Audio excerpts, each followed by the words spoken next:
ആലപ്പുഴ പുറക്കാട് കടൽ 50 മീറ്ററോളം ഉൾവലിഞ്ഞു. പുറക്കാട് മുതൽ തെക്കോട്ട് 300 മീറ്ററോളം ഭാഗത്താണ് കടൽ ഉൾവലിഞ്ഞത്. കടൽ ഉൾവലിഞ്ഞതിനെ തുടർന്ന് ആശങ്കയിലാണ് മത്സ്യത്തൊഴിലാളികളും. വിവരങ്ങളുമായി നിഷ ദിലീപ് ചേരുകയാണ് ആലപ്പുഴയിൽ നിന്ന്. നിഷ, 50 മീറ്ററോളമാണ് കടൽ ഉൾവലിഞ്ഞിരിക്കുന്നത്. വിശദാംശങ്ങൾ.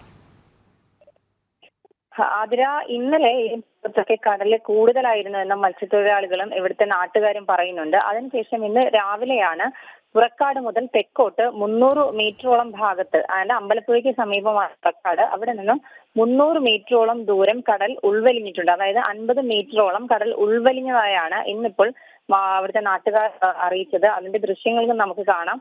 എന്തായാലും മത്സ്യത്തൊഴിലാളികളും നാട്ടുകാരും ഈ കടലിന്റെ തീരത്ത് താമസിക്കുന്നവരും എല്ലാം തന്നെ വലിയ ആശങ്കയിൽ തന്നെയാണ്. നമുക്കറിയാം, സുനാമി പോലുള്ള ദുരന്തങ്ങളൊക്കെ വരുന്നതിന് തൊട്ട് മുമ്പ് കടൽ ഇപ്രകാരം ഉൾവലിഞ്ഞിരുന്നു.